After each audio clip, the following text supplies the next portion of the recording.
Okay, good morning, everyone. Okay, let's see. Transients. Let's begin with questions. If you have attempted homework 14, transient analysis, and if you have any questions, let's address that before I get into AC analysis. So, anyone take a crack at homework 14 yet? Okay. Any questions regarding the homework? Did we look at the homework problems last class?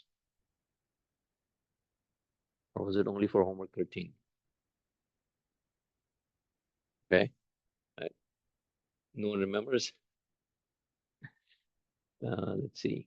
201, 201, and I think here. All right. Assignments.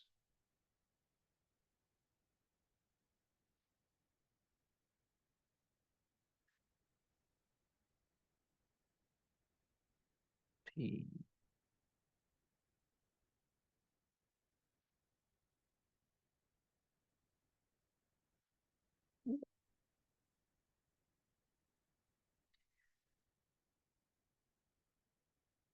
So it's due tomorrow, and then we have AC analysis November 3rd. Okay.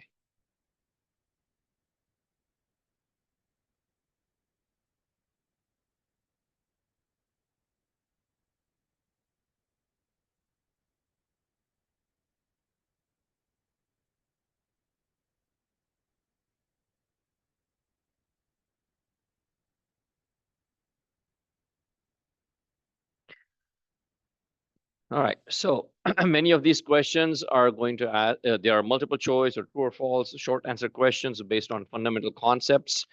So this would be something that you'd be able to easily answer just by going through the lecture notes and reviewing the lecture videos. Okay, so that's 4.1, 4.2. We're asked to find the expression for the voltage as a function of time, meaning trying to find V of t. Most of these problems can be answered using the general equation that I covered in last class. Again, as a reminder, we are looking at the transient portion of the analysis. The transient portion is the energy transfer portion, meaning when the source is supplying energy to the capacitor and inductor, or capacitor or inductor, and when the capacitor or inductor release the energy back into the circuit. So two kinds of responses. When the energy is going into the component, we say it is a step response or a force response. It is also known as charging of the components. And then when the energy is released back into the circuit, that is known as a natural response. It's also known as discharging of the component. And there's one single equation that we can apply for all conditions. Okay, that's the equation that we covered in last class. So all we have to do is figure out what is our initial starting voltage or starting current.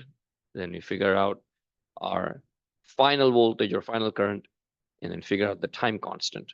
Once we have these three components, we can simply plug into the expression and obtain our answer. Okay. Does the process make sense to everyone? Okay. So this is a rather straightforward question because there is no Thevenin equivalent to be determined. We have a voltage. That voltage is being applied to a capacitor, and then resistor value is already given. So as straightforward as it gets. It's simple, plug in and solve the equation. Okay, that's 4.3. 4.4 is similar. It is simply asking you to understand or visualize without actually providing a circuit diagram. Okay. So students shouldn't have any issues with that. Again, multiple choice, short answer questions. Fundamental concept, what happens at DC steady state?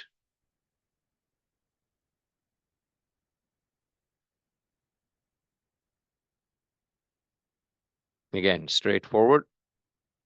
Current source being applied to a capacitor.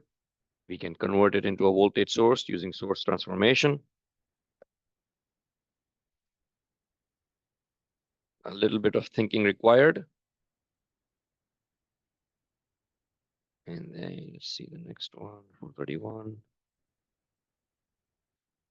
Again, fundamental concept, tau. And then here. All right, 4.33. We are applying a current of 2 amps to this inductor. However, the 2 amp current source has 2 resistors before it gets to the inductor. So one resistor is here, 10 ohms. The other one is here. So what we need to do is we need to find the Norton equivalent as seen by the inductor. So let me do that.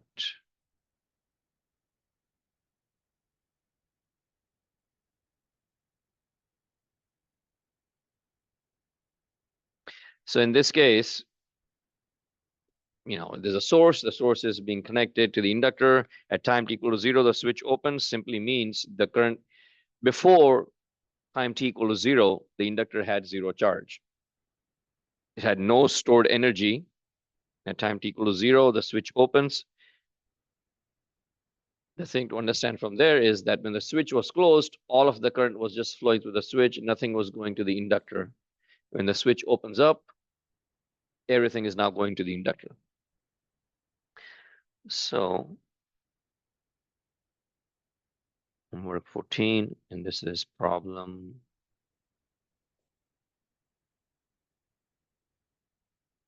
What problem is this?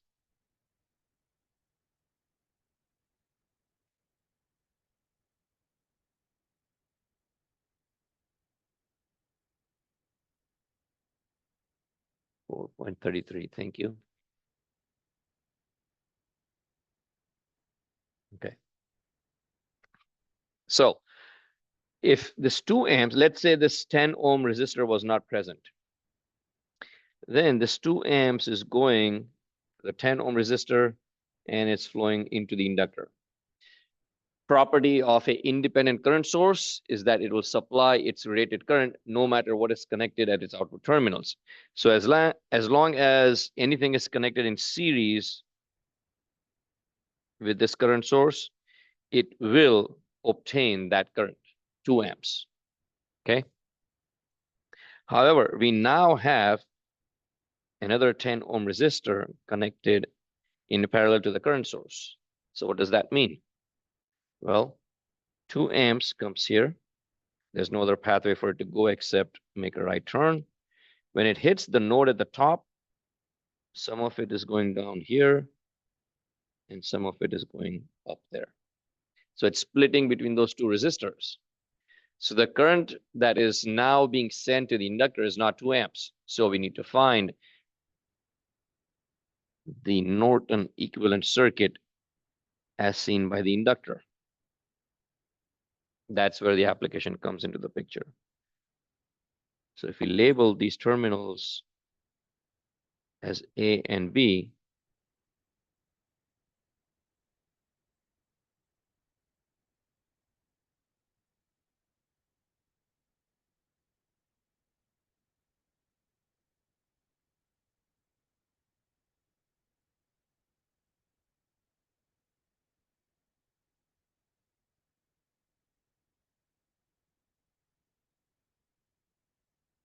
and what's the first thing that you have to do when you read the words as seen by? What do you do with that component? We remove the component from our analysis. It's not part of our analysis anymore. And this is exactly the application for Norton and Thevenin. Okay, so we would take the circuit as it is.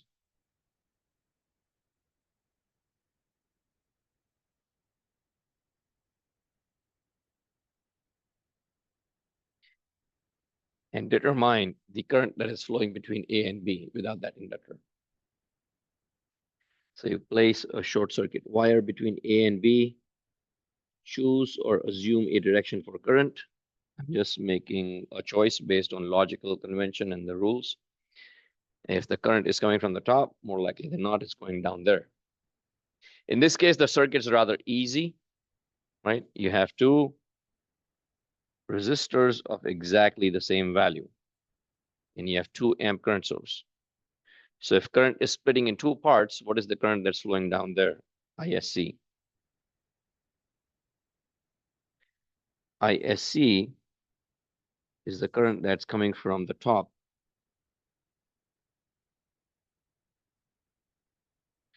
So if this is 2 amps and splitting into 2 equal parts, what is ISC? 1 amp, even without doing any calculation. So ISC is 1 amp. Now we can replace this with its equivalent circuit.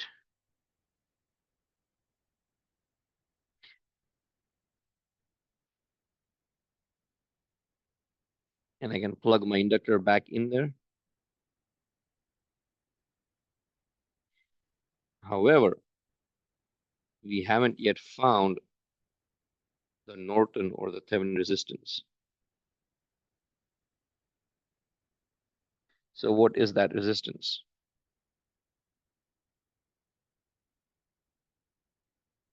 How do we find that resistance? We have to go back to that circuit, and to find RTH, what do? We have our circuit, resistor in parallel, resistor here, and we find REQ between these 2 points, right? So what do we do with the current source? We open it, meaning we just remove it from the circuit.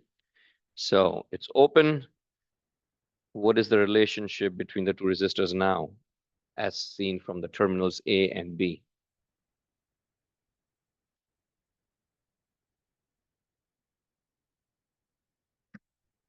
So one answer is in series.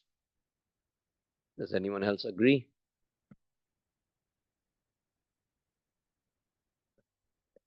They are absolutely in series because there is no connection here. That means at the top, where the two resistors are connected, at this node, there is no third connection. If there is no third connection, then those two resistors are in series. And if they are in series, then REQ is 20 ohms. So RTH is 20 ohms. And this is the circuit we need to analyze in order to obtain the correct expression for the transient portion. So let's take a pause, think over that, and let me know if you have any questions.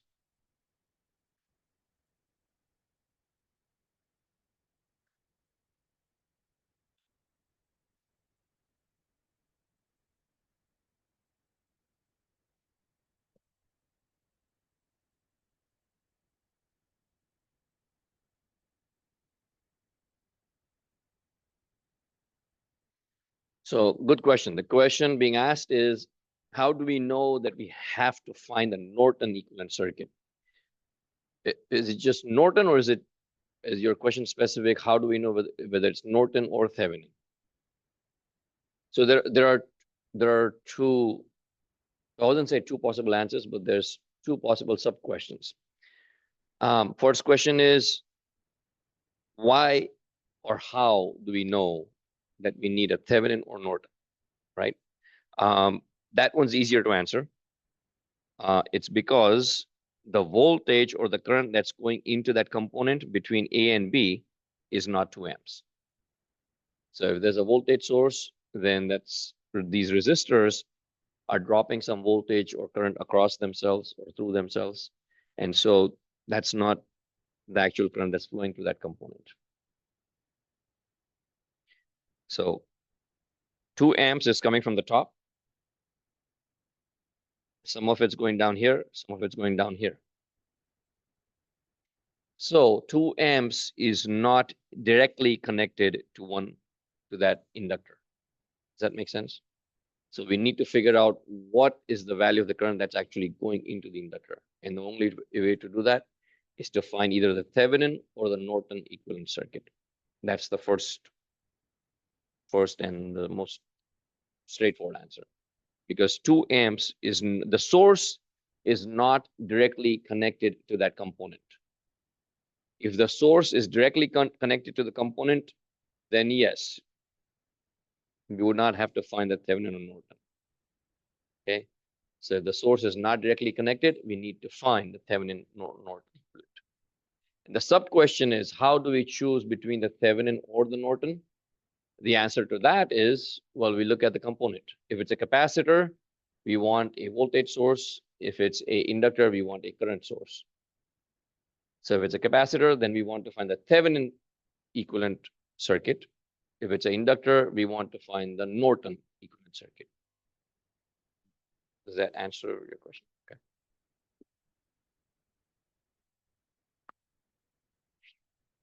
Does that make sense to everyone? Any other questions regarding this problem?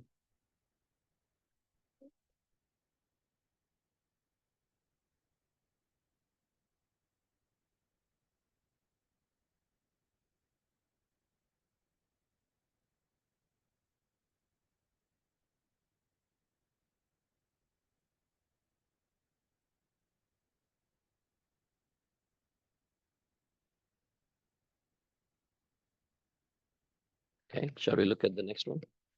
All right.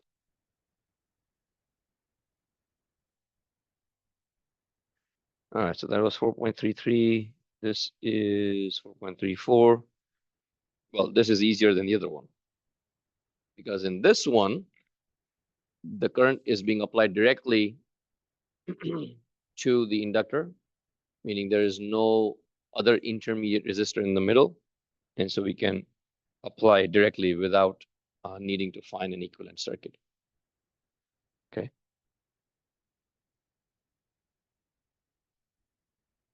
And then we have a voltage source and a resistor and an inductor.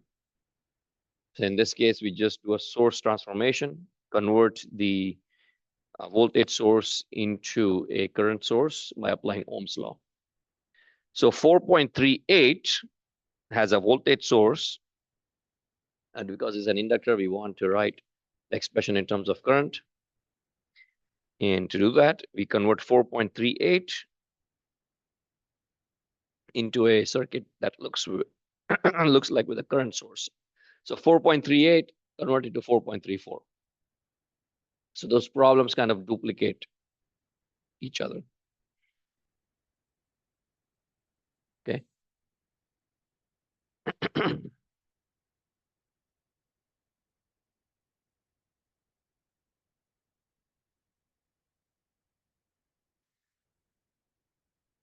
Let's see, 4.38. One thing that we have to look at.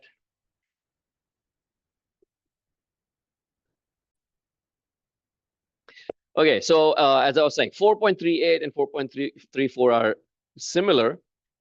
One difference between the two, 4.38 has a voltage source, so we transform it into a current source by applying Ohm's law. But 4.34 has an even as a second point that is different. Sorry, I'm mumbling my words today. If you look at the problem statement, it says the initial current is 2 amps or 0.2 amps, meaning there is some initial stored energy in that inductor. Okay, it is not zero. It is not zero. And more importantly, it says it's minus 0.2 amps, meaning it's flowing in the opposite direction. When you plug this into the equation, it does not matter. It's not going to change anything. The only thing we have to keep in mind is when we write our expression, we have XF, which is the final value. The final value would be the value of the source, so it's 0.3. And the initial value will be minus 0.2. So it will still remain as plug and solve. But the only thing is we have to incorporate both values. The initial value is not 0. We have to insert minus 0.2 in there. Okay. And so that's the only difference to keep in mind.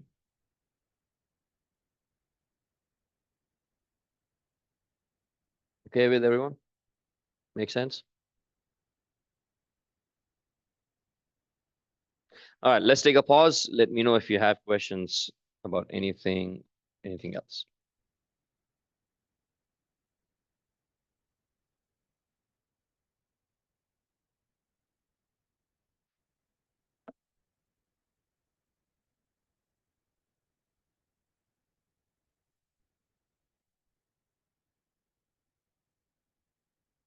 All good? It's enough to at least get you through the homework. And if you have questions, of course, you can always email me. All right, then let's go to the important topic of AC analysis. So from here on out, for the rest of the 5 weeks, well, how many? Yeah, 5 weeks, including Thanksgiving week. We are looking exclusively at AC analysis. Okay. And it gets, well, this is very different from what we did for DC, but I want to alleviate your concerns. Okay. The techniques that we have learned, all the tools that we've looked at, the analysis techniques and the analysis tools, KVL, KCL, Ohm's law, all of those are still valid. Okay, when it comes to AC analysis.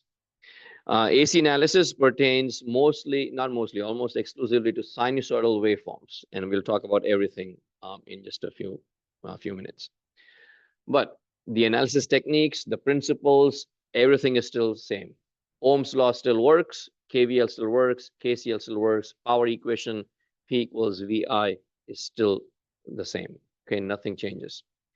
Now, the thing that changes is the math. Okay, the thing that changes is the math. Over the years, whenever I've done these classes, I've learned a few things on where students trip up mostly, where it causes confusion. And so I'm here to let you know, analysis techniques are the same. They don't change. You apply the same principles that we learned in DC. The only thing that changes is the math. And here's the thing. The math is complex, meaning there are differential equations that we use to solve them.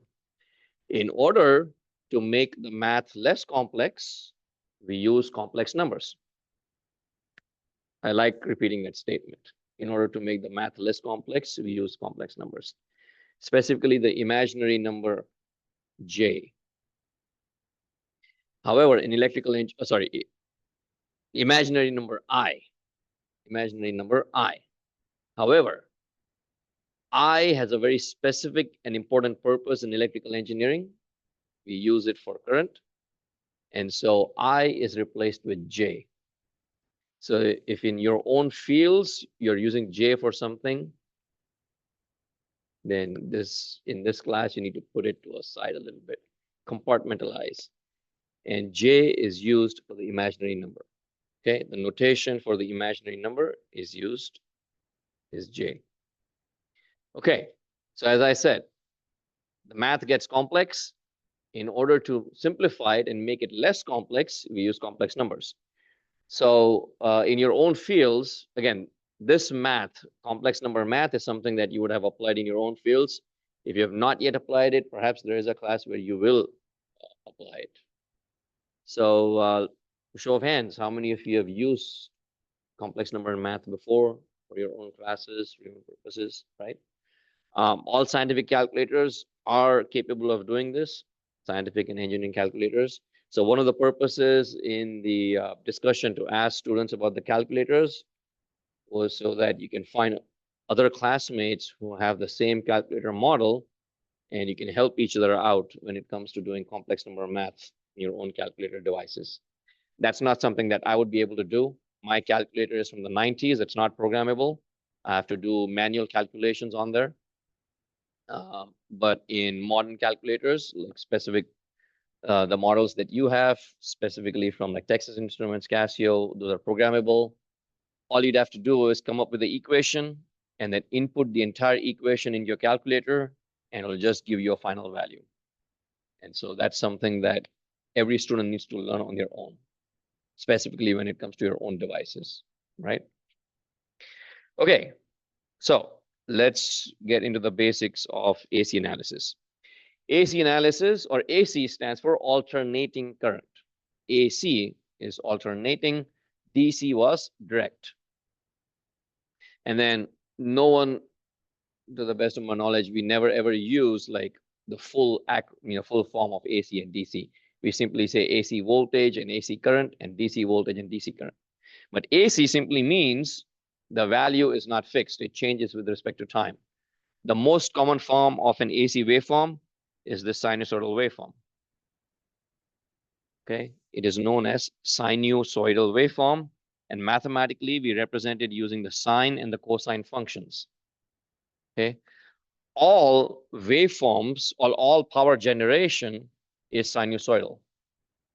And when you go through the lecture videos, you will see why do we use sinusoidal waveforms. There are a few reasons.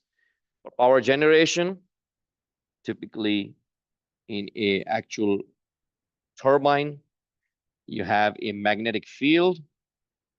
Magnetic field has a north and south pole.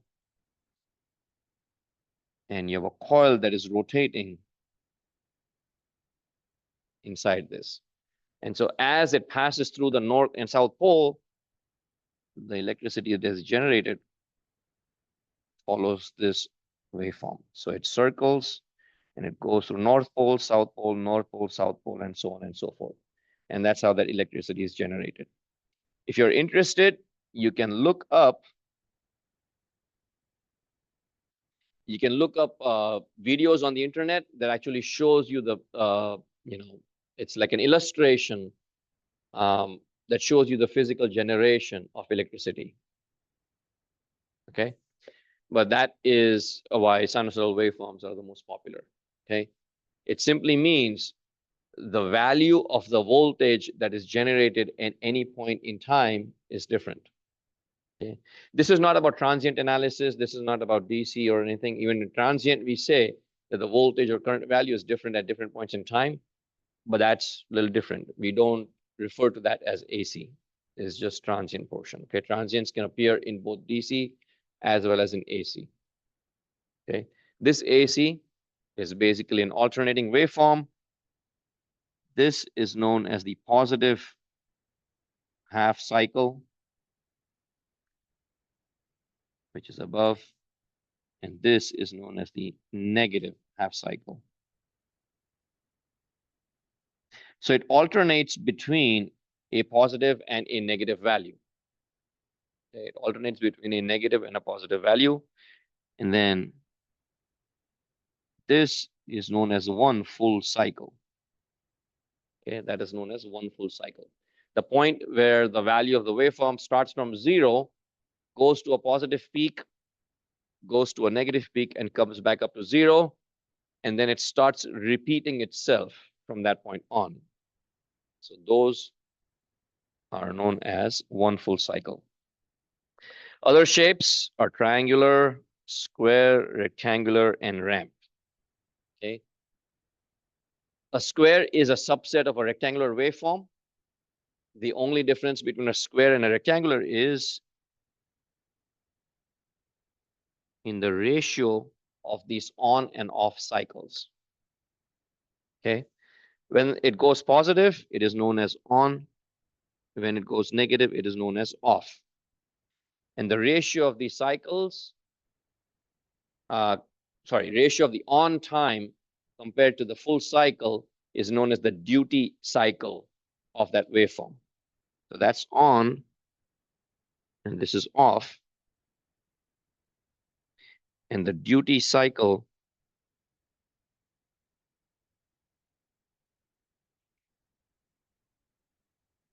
is the ratio of the on time to the total time period. If this is exactly equal to 50%, let's see, T on to 1 cycle,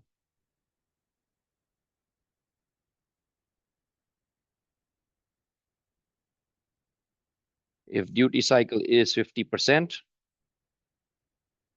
then it is a square wave.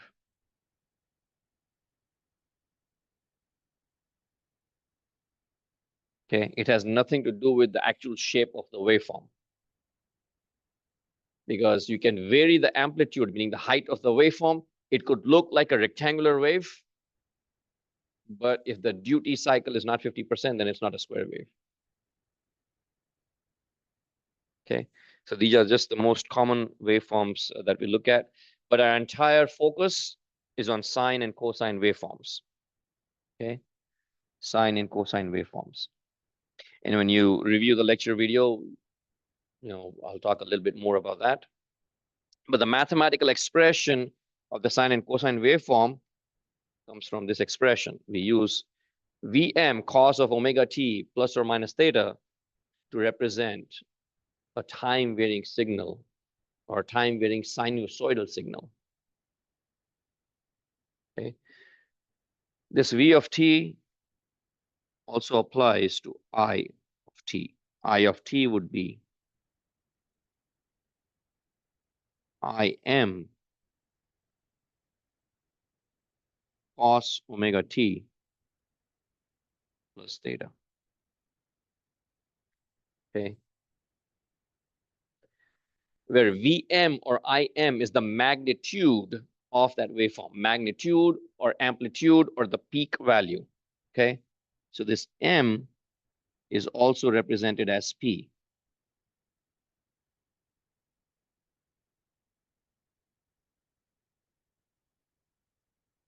M for magnitude, P for peak.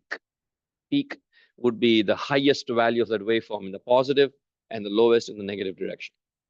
And most of these assume that the waveform is symmetrical around the x-axis, meaning it's exactly half above and half below. Okay.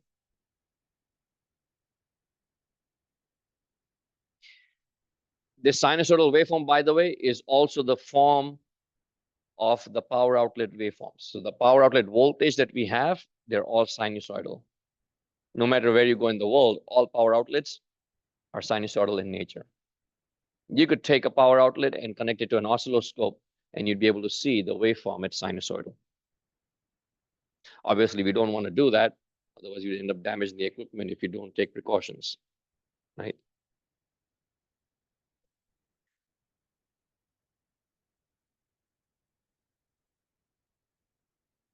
Okay, so Vm or Im represents the height of the waveform. Omega, lowercase omega, the Greek letter, is representing the angular frequency in radians per second. And theta is the phase angle in degrees. Obviously, we can convert both to radians, or we can convert both to degrees, and you can combine them. But there's a reason we keep it separate. Okay, there's a reason we keep it separate, and we'll explain that when we get to the math conversion. Okay. Other quantities, sine x is cos of x minus 90. Keep that in mind. Omega in terms of frequency in terms of the time period is given by 2 pi f, and frequency is the inverse of the time. So let me explain. We talked about one cycle, right? One cycle of the waveform starts from 0, goes to a positive value, goes to a negative value, and then comes back up to 0. That's representing one full cycle of that waveform. The number of cycles in 1 second is defined as the frequency of the waveform.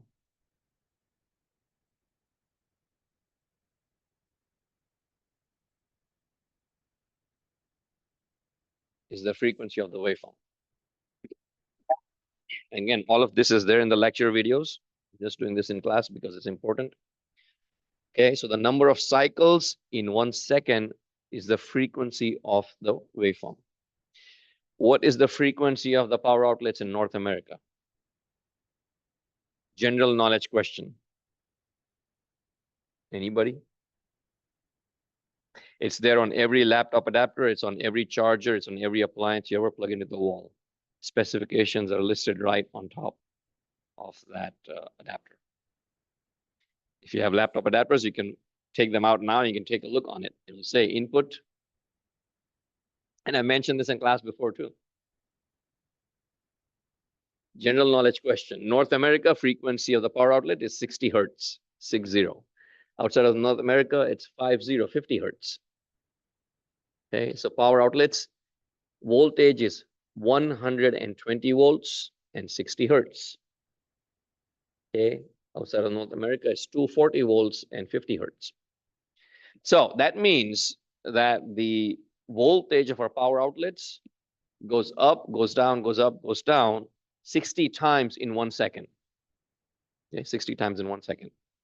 That seems like a fast frequency, but it's actually very, very, very, very low frequency. Human range or audible, not audible, oral range is from 20 hertz to 20 kilohertz, right? 20 hertz to 20 kilohertz. Most people, especially as they get older like me, I can't even probably hear sounds below 50 hertz. Even the best ears probably couldn't hear the sounds below 50 hertz, right? So 60 hertz is a very low frequency compared to the frequencies we use in everyday life. AM radio stations, they broadcast at hundreds of kilohertz, which is 1,000 hertz, 10 raised to 3. FM radio stations are broadcasting in the megahertz range. 101.7 is 101.7 megahertz, 10 raised to 6. Terrestrial frequency communications, wireless communication, satellite go into the terahertz range. So home wireless routers, we use 2.4 gigahertz for microwaves and wireless routers. Dual band wireless routers is 2.4 gigahertz and 5 gigahertz. Gigahertz is 10 to 9, right? And so those frequencies are way higher. Most processors that we use in our laptops and desktops are in the gigahertz range, minimum of like 1 gigahertz or 1.5 gigahertz frequency. So those are known as high speed. 60 hertz is very low. Okay, so number of cycles in 1 second is the frequency.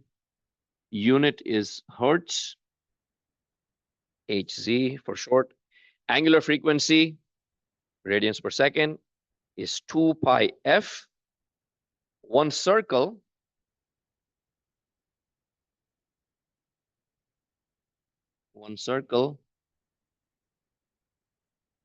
is represented as 2 pi. In degrees, it starts at 0 degrees and ends at 360. Right, so students should be familiar with the conversion also. And then the time period of the waveform, meaning 1 cycle is the inverse of the frequency. Hence, f is equal to 1 over t. This t is uppercase T. It is a time period of the waveform, basically describing the time it takes to complete 1 cycle. Okay, time it takes to complete 1 cycle.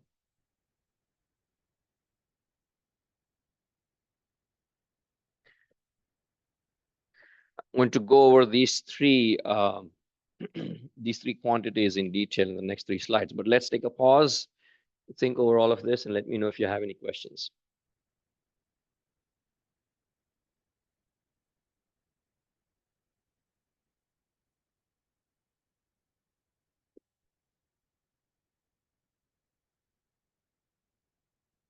Any questions?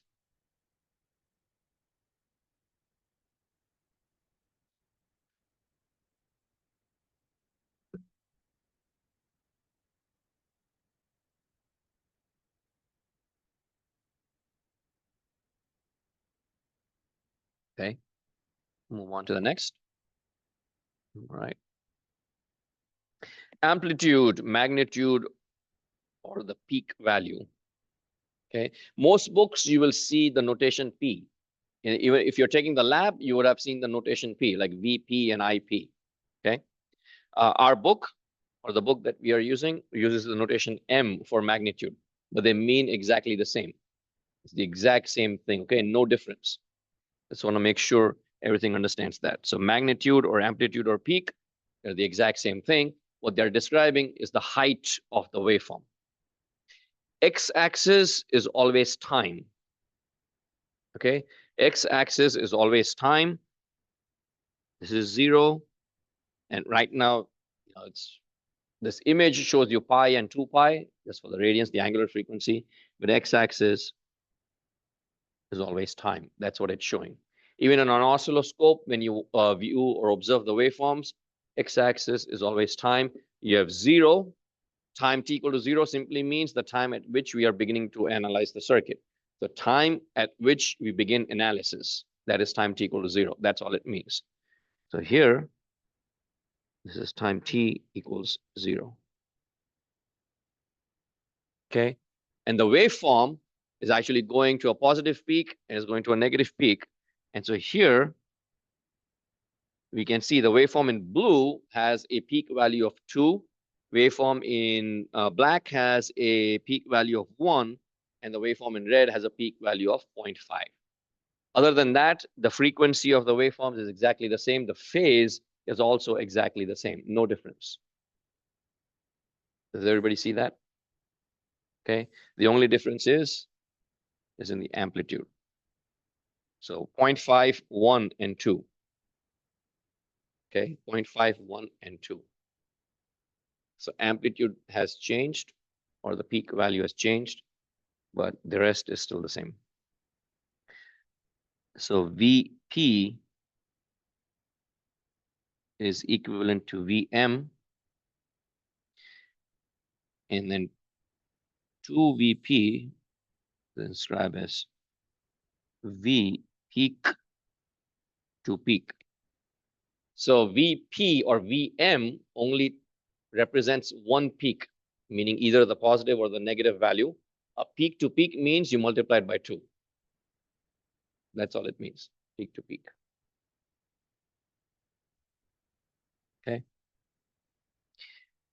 Then we already talked about frequency a bit. I just want to show an example here where we have 3 waveforms with 3 different frequencies. Waveform in blue, let's start with the waveform in black. The waveform in black has a frequency of 1. So it's not shown here, obviously, 1 theta. Waveform in blue is twice the frequency, and waveform in red is half the frequency. So again, 0.5, 1, and 2. Okay, and you can see the difference in the spacing of the cycles. Okay, the waveform in black has 1 cycle right here between 0 and 2 pi. Waveform in blue has 2 cycles, 1, 2, and 0.5 cycles within that 1 measured time period. So the frequency is half, 1, and 2. Okay. All right. Let's look at phase. Phase is the concept that students have the most trouble with. So one of the reasons why we keep the phase in degrees and we keep it separate is because we are going to describe these waveforms as vectors. In vectors, you need magnitude and direction. You need an angle. What's that supposed to be? Some sort of dragon or dinosaur. I don't know. Fun times. So vectors require magnitude and angle, right? And so we keep the phase different. Now phase is related to the time, and I'm going to explain what it means. So if you look at these waveforms, time t equals 0 is right here, right? On the right of this is positive values. So positive values means time t equal to 0 plus 1 plus 2 plus 3 plus 4. What does it mean? Is it the past or is it the future?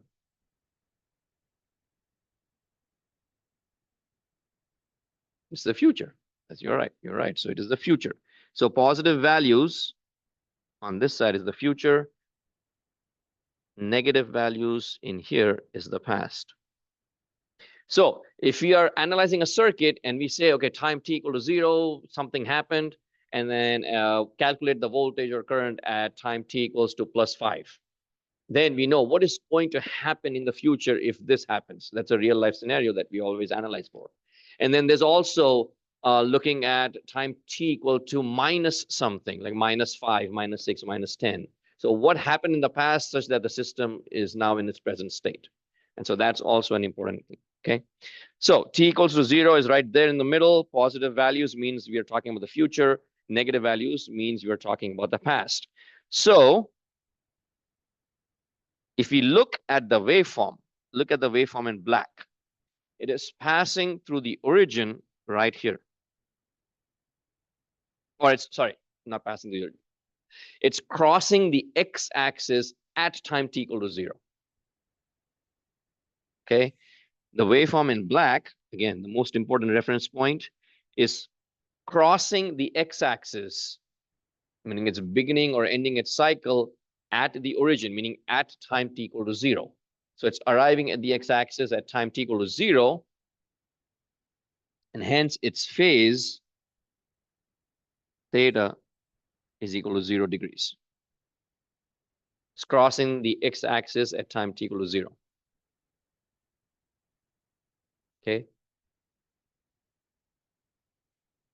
Now, look at the waveform in blue.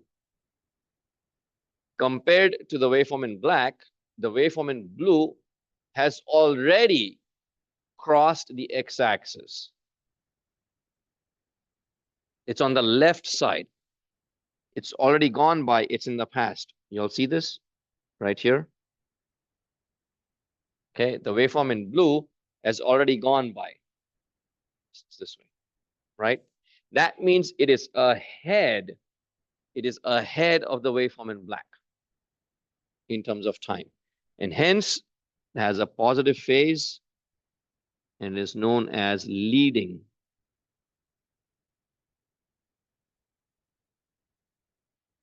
Does that make sense to everyone? And at the same time, if you look at the waveform in red, the waveform in red has not yet arrived. It will arrive at some other point of time, and that's why it is known as lagging. It is behind, hence it is known as lagging. The waveform in blue is ahead, so it is known as leading. And when it comes to vectors, this translates into an angle. You have 4 quadrants. We start at 0 degrees, go counterclockwise, and we arrive back to 0, meaning 0 to 360 degrees. And so these angles are kept separate because we need to describe these waveforms as vectors. Okay.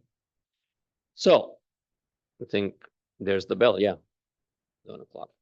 We'll end class here today. Get done with your homework and get started on reviewing the AC analysis chapter. Again, important concepts. It's going to go by very fast. The next 5 weeks, pretty much half the quarter that is left over, is all about AC analysis and all about working with complex numbers. Okay. So have a good weekend. Have fun trick-or-treating. If you're going to have some candy, enjoy yourselves, and I will see you all on Monday.